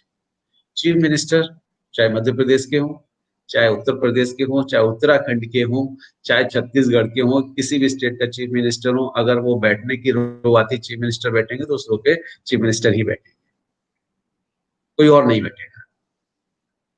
तो आप अगर ग्रेजुएशन करना चाहते हैं, आप ये सोच के करिए इंजीनियरिंग में जाना तो इंजीनियरिंग ग्रेजुएशन करना चाहिए। अगर आपको जनरल आप कंपटीशन की तैयारी करना चाहते हैं, सिविल सर्विस की तैयारी करना चाहते हैं, तो फिर आपको सिंपल बीए, बीएससी या बीकॉम में एडमिशन लेना चाहिए। अगर आपको नर्सिंग में काम करना है, आप मानवता सर्व करना चाहते हैं, जहाँ पे घर वाले जब अपने व्यक्ति को छोड़ देते हैं, कई आप देखने को आता है कि कई बेटा बहू अपने माँ बाप को त्याग देते हैं। ऐसी कंडीशन में सिर्फ मेरी नॉलेज में एक नर्सिंग ही ऐसा फील्ड है जो माँ बाप से त्यागे हुए बुजुर्गों को या व्यक्तियों को वो अपने से गले लगाती है और उनको फिर से खड़ा कर देती है, उसको नर्स कहते हैं। बहुत अच्छा प्रोफेशन है, कहने में जरूर थोड़ा लगता है कि नर्स, मैं फिर कहता हूँ आप नर्स करके आईएएस, नर्सिंग करके आईएएस भी बन सकते हैं, आप टीचिंग भी कर सकते हैं, कहीं भी जा सकते हैं, लेकिन फिर भी जो आपको सेटिस्फेक्शन मिलता है, एक किसी बीमार व्यक्ति से पूछो, जब वो बेड पे हॉस्पिटल में लेटा होता है तो भगवान के रूप में उसको दो ही व्यक्ति दिखते हैं, एक तो डॉक्टर दिखता है और एक नर्स। डॉक्टर तो सुबह शाम दिखते हैं, 10 मिनट के लिए आएंगे, नर्सिंग से पूछेंगे, चले जाएंगे। अगर कोई नर्सिंग वाला व्यक्ति चाह ले कि हमें आपको बिस्तर से नहीं उठने देना है, इतना ही तो बोलना है, दादा अब तो पूरा शरीर पीला पड़ गया है, या दादी अब तो कुछ बचा ही नहीं है, मैं कहता हूँ डूबते को तिनके का सहारा होता है। अब वही नर्स अगर आपसे ये बोल दे 24 घंटे आपके साथ खड़ी है, अब तो आप बिल्कुल स्वस्थ हैं, चेहरा देखिए आपका लाल पड़ गया है, आपके आंखों में क्या चमक आ गई है। अब तो मुझे लगता है कल डॉक्टर साहब आपकी छुट्टी कर देंगे। अब तो आपको लिटाए हुए हैं, यहाँ पे लेटने की जरूरत आपको नहीं है। ये शब्दों का ही खेल है। अगर वो नर्सिंग वाला आपको अगर प्यार से टैकल करता है और आपको पॉजिटिविटी देता है, तो व्यक्ति दवाई से ज्यादा उस पॉजिटिविटी की ताकत से खड़ा हो जाता है। तो ये जो पॉजिटिविटी है, ये समाज सेवा है, वास्तव में मानवता की जो सेवा है, वो सिर्फ एक नर्स कर सकती है। दूसरा फार्मेसी वाले बच्चे, अदर सर्विसेज के साथ साथ मेडिकल के फील्ड में अगर आपको मेडिकल स्टोर भी खोलना है या आपको छोटी मेडिकल इंडस्ट्री स्टार्ट करनी है, स्टार्टअप चालू करना है, उसके लिए आपके पास डिग्री या डिप्लोमा होना जरूरी है। या तो आप पे डिग्री हो या फिर आपके पास डिप्लोमा हो। जब आपका डिग्री डिप्लोमा होता है तो छोटी सी मेडिकल इंडस्ट्री, आपको नॉर्मल सिलाइन क्यों ना बनानी हो, हाजमोला की गोलियां क्यों ना बनानी हो, जो भी आप छोटी सी इंडस्ट्री स्टार्ट करेंगे, स्मॉल स्केल इंडस्ट्री स्टार्ट कर सकते हैं। क्योंकि अपने देश की पॉपुलेशन को देखते हुए इंडस्ट्रीज की डिमांड है, चीजों की डिमांड है। बस वही है, अगर आप अच्छा करेंगे तो आपको उसमें भी सफलता मिलेगी। मेडिकल लाइन में भी, गवर्नमेंट हॉस्पिटल्स में भी फार्मेसी वाले बच्चों की जरूरत होती है, फार्मासिस्ट की जरूरत होती है। गवर्नमेंट में ड्रग इंस्पेक्टर से लेकर के कई जगह इसके रिक्वायरमेंट रहती है, डी फार्मा बी फार्मा की। अच्छा कैरियर है। बच्चा अगर डी फार्मा बी फार्मा करना चाहता है तो चाहे institute of pharmaceutical sciences and research से VISM ग्रुप में कर सकता है। अच्छी फैकल्टी है, अच्छा उसको एटमॉस्फेयर मिलेगा। ये चारों इंस्टीट्यूट के साथ साथ हमने VISM हॉस्पिटल की भी शुरुआत की है। VISM हॉस्पिटल्स में भी कोशिश ही है, चूंकि अभी शुरुआत है, कोरोना पीरियड आ गया जिसमें अभी पेशेंट नहीं आना पसंद कर रहे हैं, क्योंकि हमारा क्वारंटाइन सेंटर भी है। अभी CMO ग्वालियर ने उसको कोरोना पॉजिटिव पेशेंट के लिए भी केयर के लिए बना दिया है। उसके लिए भी मैं तैयार हूँ, क्योंकि हमने मानवता की सेवा के लिए ही नर्सिंग, फार्मेसी, इस तरह के कोर्स स्टार्ट किए हैं, हॉस्पिटल स्टार्ट किया है। तो VISM उसके लिए कमिटेड है। और मैं फिर कहता हूँ कि इंस्टीट्यूट्स कोई बुरा नहीं होता है, व्यक्ति कोई बुरा नहीं होता है, स्टूडेंट्स कोई बुरा नहीं होता है, उसकी आदतें बुरी होती हैं। जब वो आदतों को ठीक कर लेता है तो अच्छा इंस्टीट्यूट बन जाता है, अच्छा व्यक्ति बन जाता है, अच्छा स्टूडेंट बन जाता है। तो बच्चों, कैरियर को आप ऐसा मत सोचिए कि मैं अपने कॉलेज की ब्रांडिंग के लिए, मैं अपने कॉलेज की ब्रांडिंग नहीं करते हैं। क्या होता है कि जो होता है वो दिखता है। कि हम अगर सूरज की तरफ पीठ करके खड़े हो जाएंगे तो छां नहीं हो जाएगी। हकीकत को आप झुठला नहीं सकते हैं। जो व्यक्ति मेहनत करता है, छोटे से गांव का भी बच्चा सिविल सर्विस क्वालिफाई करता है। कई अभी आप देखते हैं न्यूज़पेपर में कि पिताजी, अभी एक बिहार से पूरा परिवार उसकी लेबर और ऑटो चलाता था, उस बच्चे ने सिविल सर्विस में पास किए है, SDM बनी है। ऐसा नहीं है, कोई भी पढ़ सकता है। हम इस 12th पास सारे बच्चों से, जिन्होंने इस साल 12th एग्जाम रिजल्ट आने वाले हैं, कुछ स्टेट के रिजल्ट आ भी गए हैं, ईमानदारी से अभी तक आपने जो भी किया हो सकता है मौज मस्ती की हो, पास तो हो ही जाता है। जब बच्चा पूरे साल पढ़ता है तो पास हो जाता है। लेकिन अभी हमने अगर उसको ठीक से नहीं पढ़ा तो अभी भी अपने पास समय है। ग्रेजुएशन के साथ साथ कक्षा 8, 8th क्लास से लेकर के 12th क्लास की हर बुक, चाहे वो सोशोलॉजी की हो, हिस्ट्री की हो, जियोग्राफी की हो, मैथमेटिक्स की हो, इंग्लिश की हो, जरा बारीकी से पढ़िए। मुझे इसलिए और थोड़ा मैं इस चीज को बोल रहा हूँ कि जब मैं छोटा था उस वक्त रामायण और महाभारत आया करते थे, तो मैं देख के ऐसा कहता था, ये बड़े बुजुर्ग क्यों रोते हैं, ये रामायण महाभारत देख के ऐसा क्या है इसमें जो रोते हैं। क्योंकि हम भी देखते थे, हम तो मजे करते थे, साथ में बैठते थे, मजे करते थे।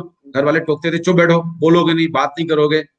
ऐसा अच्छा, मतलब ये रामायण देख रहे हैं तो इस तरह की बात क्यों। लेकिन जब मैंने अब देखी, क्योंकि अब मैं 46 का हो गया हूँ, जब तो मैं 18 साल का था, 12th क्लास में पढ़ता था, उस वक्त आ रहा था महाभारत रामायण, 17-18 साल का हूँ। और आज के देखने में आज मेरे भी आंसू आ जाते हैं। आज मैं खुद अपने बच्चों से कहता हूँ, जरा अगर आपको नहीं देखना है तो आप बाहर जाइए, दूसरी टीवी देख लीजिए। क्योंकि पहले तो एक टीवी हुआ करती थी, गांव का रहने वाला हूँ, तो पूरा गांव इकट्ठा हुआ करता था। और टेक्नोलॉजी का ये था कि नीम के पेड़ पे उसको एंटीना को बांध के हिलाते रहते थे, एक आदमी तो वहीं खड़ा रहता था कि आ रहा है नहीं आ रहा है। समय बदल रहा है और हर व्यक्ति समय के साथ साथ अपने आप को बदलता है। स्मार्ट व्यक्ति वही है जो समय के साथ अपने आप को बदल लेता है। तो जो समय के साथ अपने आप को नहीं बदलता है वो टूट जाता है, वो खत्म हो जाता है, उसका कोई नाम लेने वाला नहीं। तो हमें नई नई टेक्नोलॉजी के साथ हो सकता है अभी इस कोरोना काल में गवर्नमेंट इस तरह के ऑनलाइन क्लासेस की अनुमति दे, क्योंकि समय बदल चुका है। किसी ने सोचा नहीं होगा कि अंतर्देशीय पोस्ट कार्ड वाला समय, हम लोग बहुत भाग्यशाली हैं कि हम लोगों ने अंतर्देशीय पोस्ट कार्ड का समय भी देखा है। एक पोस्टमैन की क्या इंपॉर्टेंस होती है वो उस वक्त पूछिए जब किसी का बेटा बाहर नौकरी करता था, उसकी चिट्ठी आती थी। जब नई नवेली दुल्हन घर में होती थी, पति बाहर नौकरी करता था, जब उसका चिट्ठियों का आदान प्रदान होता था, क्या उस पोस्टमैन की इंपॉर्टेंस होती थी, वही समझता था। अब तो आपने तुरंत SMS व्हाट्सएप आ जाते हैं, उस जमाने में चिट्ठी की क्या इंपॉर्टेंस होती थी वही बता पाएगा। आज कोरोना, लोग कहते हैं 100 साल पहले भी ऐसी महामारी थी, आज हम उस चीज के गवाह होंगे। हम अपने नाती पोतों को इस चीज को बताएंगे कि कोरोना काल के बाद किस तरह से समय बदला, किस तरह से व्यवस्थाएं बदली, किस तरह से दुनिया बदल गई। आज हमें भी बदलना है, इससे घबराने की जरूरत नहीं कि साहब क्या होगा, ऑनलाइन की हैबिट डालनी पड़ेगी। कभी किसी ने सोचा था मोबाइल होगा हर एक के पास? क्या किसी ने सोचा था हर आदमी व्हाट्सएप चलाने लगेगा, फेसबुक चला? मैंने फिर कहा लिटरेसी और एजुकेशन दोनों अलग अलग है।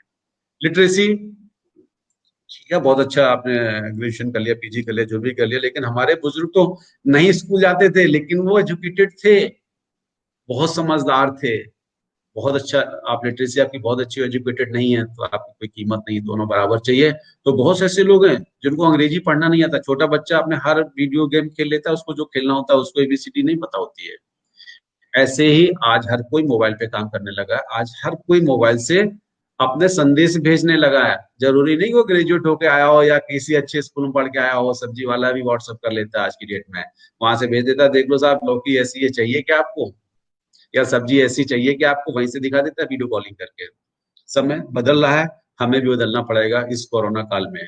हम सभी लोग घर में रहें, सुरक्षित रहें, जैसा कि बार बार अपील की जाती है कि हम लोग अननेसेसरी बाहर नहीं निकलें। इससे अच्छा क्या हो सकता है? काश मेरे लिए ऐसा हुआ होता तो हम तो बहुत अच्छा पढ़ लिए होते। पिताजी कहते थे ये काम कर लो, माता जी कह रही थी वो काम कर लो, घर के बाहर के 10 काम तो करने ही पड़ते थे पर डे।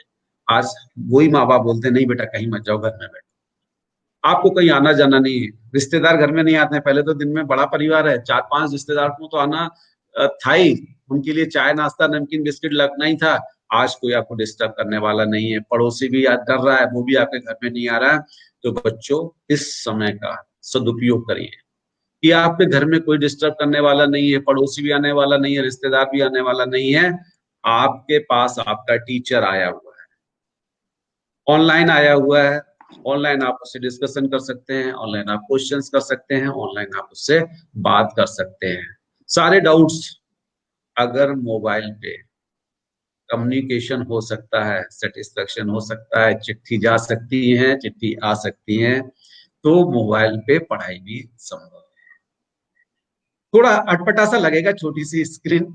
आप अगर आपका ठीक ठाक लगता है तो लैपटॉप खरीद लीजिए, सिस्टम खरीद लीजिए, कोई बहुत महंगे नहीं है, ये भी सस्ते हैं, आप खरीद सकते हैं। बड़ी स्क्रीन का मोबाइल खरीद सकते हैं, लेकिन अपने आप को आपको बदलना पड़ेगा। मोबाइल में बैठ के पढ़िए, अपनी प्रॉब्लम को सॉल्व करिए, टीचर्स आपके साथ हैं। और VISM ग्रुप ऑफ स्टडीज में अगर कोई भी बच्चा इंटरेस्टेड है तो हमारे वेबसाइट पे जा सकता है, vismgwalior.com पे आप जा सकते हैं, वहां से आप देख सकते हैं। मेरा अपना एक कमिटमेंट है कि मुझे बच्चों के करियर से बढ़ के कुछ भी नहीं है। अगर उस बच्चे ने मेरे एडमिशन लिया है, चाहे वो नर्सिंग का हो या फार्मेसी का हो या एजुकेशन का हो, लाइफ साइंस हो, कॉमर्स हो, कंप्यूटर साइंस हो, लाइब्रेरी साइंस हो, किसी भी स्ट्रीम में, अगर वो हमारे 24 कोर्सेज चलते हैं, अगर 24 कोर्स में से वो जिस कोर्स में भी एडमिशन लेगा, वो मेरी जिम्मेदारी है कि बच्चे को हम ज्यादा से ज्यादा एजुकेटेड कर सकें, उसको समझा सकें, उसको पढ़ा सकें और उसको इस लायक बना सकें कि उस समाज में कहीं जाके एक सितारे की तरह चमके, लोग उससे पूछें आप कहाँ से पढ़ के आए हैं, आप कहाँ के स्टूडेंट हैं।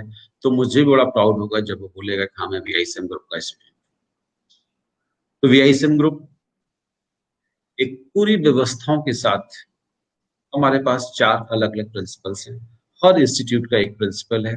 इसके बाद एक ग्रुप डायरेक्टर है डॉक्टर प्रज्ञा सिंह जी। डॉक्टर प्रज्ञा सिंह के डायरेक्शन में DRDO से रिसर्च की हुई है।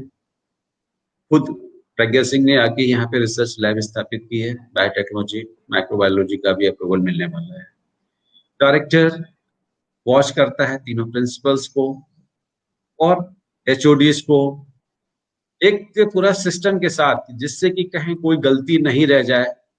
हर इंस्टीट्यूट का प्रिंसिपल है, हर डिपार्टमेंट का हेड है, उन सभी के ऊपर एक ग्रुप डायरेक्टर है। ग्रुप डायरेक्टर के बाद मैं और हमारी पत्नी जो संस्था की चेयरपर्सन है, हम सभी लोग 100% सुबह 10 से 5 एक ही काम करते हैं। हम वो चेयरमैन नहीं है, हम टीचर चेयरमैन है। हमें टीचिंग से प्यार है, हमें बच्चों से प्यार है। इसलिए जिस तरह से एक टीचर 10 से 5 कॉलेज जाता है, उसी तरह मैं भी अपना पूरा समय 10 से 5 इंस्टीट्यूट में बिताता हूँ, बच्चों के बीच में बिताता हूँ, उनके फीडबैक्स लेता हूँ, टीचर के फीडबैक लेता हूँ, डायरेक्टर से दिन में 4 बार पूछता हूँ क्या चल रहा है, कैसे चल रहा है। जब मैं डायरेक्टर, प्रिंसिपल्स जब चिंता करेंगे तो नीचे का स्टाफ भी चिंता करेगा, तो स्वाभाविक है कि रिजल्ट्स अच्छे आएंगे। अच्छी चीज में थोड़ा समय लगता है, छोटी चीज जल्दी मिल जाती है, बड़ी चीज थोड़ी देर से मिलती है। मैं सभी बच्चों से एक ही संदेश देना चाहूंगा कि प्यारे बच्चों, बड़े स्वप्न देखो। स्वप्न देखना बहुत अच्छी बात होती है और हर बच्चे को स्वप्न देखना चाहिए। कभी ऐसी मन में कभी एक गलत फहमी मत पालना कि ये पद मेरे लिए नहीं है या ये चीज मेरे लिए नहीं है। अगर किसी चीज की बेसिक रिक्वायरमेंट अगर एजुकेशन है कि ये परीक्षा पास करने के बाद ये चीज मिल सकती है, तो बच्चे आपका ऊपर 100% उस पर आपका हक है। हिंदुस्तान के हर बच्चे का उस पर हक है कि आप पूरी दम से लगिए और कोशिश करिए कि मुझे ये चीज मेरे लिए बनी है, ये चीज मेरी है। जब आप ये सोचोगे कि ये चीज मेरे लिए बनी है, ये चीज मेरी है, मुझे इसको हासिल करना है, अगर आप पूरे दम के साथ लगेंगे, बड़े स्वप्न देखेंगे। जब हम स्वप्न ही नहीं देखेंगे तो फिर हम आगे कैसे बढ़ेंगे। स्वप्न देखना चाहिए और दूसरे को देख के, उन्नति करने वाले व्यक्ति को देख के कभी चलना नहीं चाहिए, उससे प्रेरणा लेना चाहिए कि ये व्यक्ति अगर उस जगह तक पहुंच सकता है तो मैं क्यों नहीं। अगर सुनील राठौर फर्रुखाबाद के एक छोटे से गांव से आके ग्वालियर में अगर इंस्टीट्यूट चला सकता है, तो आप क्यों नहीं चला सकते हो। आप तो मुझसे बड़ा इंस्टीट्यूट चला सकते हो, आप मुझसे बड़ी यूनिवर्सिटी चला सकते हो। ये मन में नहीं होना चाहिए कि इसको ही भगवान ने स्पेशली भेजा। भगवान ने सबको 2 हाथ दिए, 2 पैर दिए, 2 ही आंख।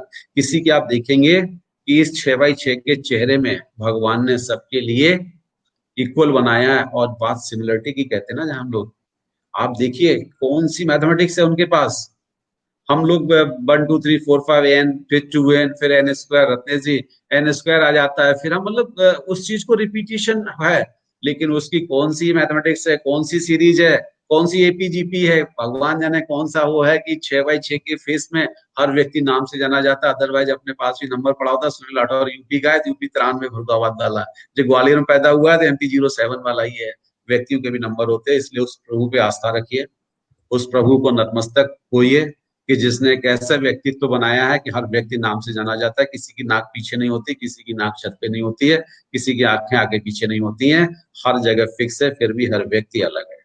ऐसे ईश्वर को प्रणाम करिए। आप जिसको भी मानते हो, आप जिस धर्म के भी हो, अपने धर्म के उस प्रभु को प्रणाम करिए। सुबह शाम माँ बाप पे भरोसा रखिए कि वो जो करेंगे बच्चे के लिए उससे अच्छा कोई नहीं कर सकता है। अगर बच्चे का इस दुनिया में कोई शुभ चिंतक है तो माँ और बाप, तीसरा कोई बना ही नहीं है। माँ बाप की बात पे भरोसा रखिए। वो जहां आपको एडमिशन दिलाते हैं, जिस इंस्टीट्यूट में एडमिशन दिलाते हैं, जिस स्ट्रीम में, उस वक्त डिस्कशन कर लीजिए कि मुझे ये अच्छा है, ये बुरा। फिर जो फाइनल हो जाए, माँ बाप और आपके बीच में फाइनल 3 के बीच में होना है। हम जैसे लोग तो चौराहे के सिपाही हैं जो गाइड करेंगे कि ये रास्ता इधर के लिए गया है, ये रास्ता उधर के लिए गया है। जाना तो आपको है, खर्चा आपके पेरेंट्स को उठाना है। आपके पेरेंट्स की पॉकेट क्या अलाउ कर रही है, आपका पेरेंट्स क्या चाह रहे हैं, वो प्रॉपर डिस्कशन के बाद ही आप एडमिशंस को लें। और जहां भी एडमिशन लें वहां ईमानदारी से पढ़ें और देश के एक जिम्मेदार व्यक्ति बने। इन्हीं शब्दों के साथ रत्नेश जी, आपका बहुत बहुत मैं धन्यवाद दूंगा कि आपने अच्छा समय दिया आज VISM ग्रुप को। और सभी पेरेंट्स और जो भी टीचर्स हमें सुन रहे हो, सभी टीचर्स को और स्टूडेंट्स को VISM परिवार की तरफ से सभी का बहुत बहुत धन्यवाद। बहुत लंबा खिंच गया, शायद 1 घंटा 24 मिनट हो चुके हैं बोलते बोलते, आपको सुनते सुनते। हम तो 2 लोग थे, आप अकेले सुनने वाले थे। सभी श्रोताओं को व्याईसम परिवार का बहुत बहुत धन्यवाद। और आपको भी डॉक्टर साहब बहुत बहुत धन्यवाद, क्योंकि आपने अपने समय में से कीमती समय हमारे शिक्षकों के लिए, हमारे विद्यार्थियों के लिए और हमारे अभिभावकों के लिए निकाला। बहुत बहुत आभार आपका। आपका बहुत बहुत धन्यवाद रत्न जी। आगे भी आप आते रहिए, व्याईसम से जुड़े रहिए।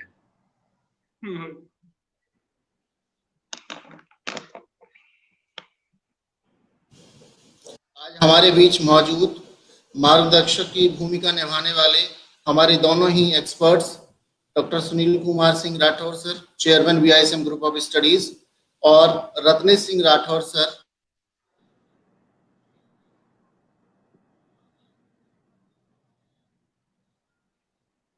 के लिए मार्गदर्शन, करियर के लिए क्या जरूरत है, क्या लेना चाहिए, कौन से स्ट्रीम में उनको जाना चाहिए, ये सभी जानकारी देने के लिए आपका मैं दोनों ही स्पीकर्स का आज की एक्सपर्ट टॉक के लिए बहुत बहुत धन्यवाद देता हूं।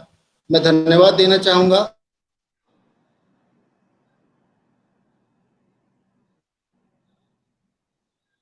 ऑर्गेनाइज करने के लिए सादा हमारी ऑडियंस को, जो लगातार हमारे साथ इस तरह के लाइव वेबिनार सेशंस में हमारे साथ जुड़ी हुई है और हमारा उत्साहवर्धन कर रही है। आप सभी को बहुत बहुत धन्यवाद।